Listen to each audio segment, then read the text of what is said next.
penderitaan Saka Tatal di penjara, ngaku korban salah tangkap dalam kasus Vina, diperlakukan bak binatang.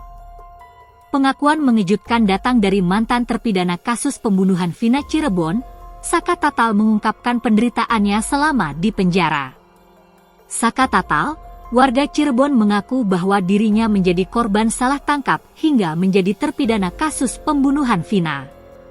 Saka ditangkap polisi 3 hari setelah malam kejadian pembunuhan Vina pada 27 Agustus 2016 silam. Padahal saat itu, dirinya bersama saudaranya keluar untuk mengisi BBM motor pamannya dan mengantarkan temannya yang motornya rusak ke bengkel. Namun di saat yang bersamaan ada polisi yang diduga tengah mengusut kasus tewasnya Vina Cirebon di tahun 2016 tersebut. Saka awalnya mengira jika polisi tersebut tengah melakukan razia. Merasa takut terkena razia karena tidak mengenakan helm, Saka pun berniat putar balik. Begitu pula teman-temannya ikut putar balik menghindari razia. Setelah itu Saka ditangkap polisi karena dituding membunuh Vina dan Eki. Pas saya mau ngasih motor tiba-tiba langsung ditangkap juga, tanpa penjelasan apapun, tambahnya.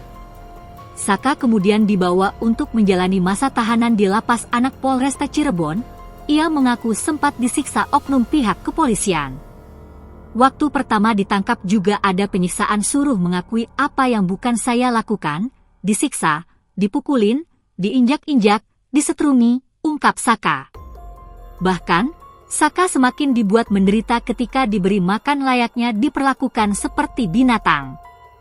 Walaupun saya di situ dikasih makan juga udah kayak binatang dilempar nasi ke lantai, disuruh polisinya kalau gak makan saya dipukuli lagi, papar Saka Tatal mengungkap penderitaannya.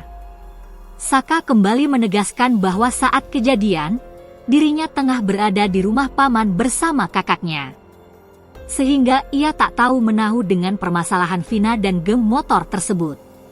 Di malam kejadian, saya ada di rumah, ada saksi juga, ada kakak saya, ada paman saya, sama teman-temannya kakak saya, kata Saka. Jam 11 kurang saya pindah, mengantarkan teman saya motornya rusak, radiatornya bocor. Langsung teman saya minta anterin ke bengkel, sambungnya. Saka divonis bersalah dengan hukuman 8 tahun penjara. Namun dia mendapatkan remisi potongan masa tahanan. Akhirnya pada April 2020 Saka dinyatakan bebas bersyarat usai menjalani hukuman penjara selama 3 tahun 8 bulan. Hal ini lantaran saat kejadian usianya masih di bawah umur, baru 16 tahun. Download Tribun X sekarang, menghadirkan lokal menjadi Indonesia.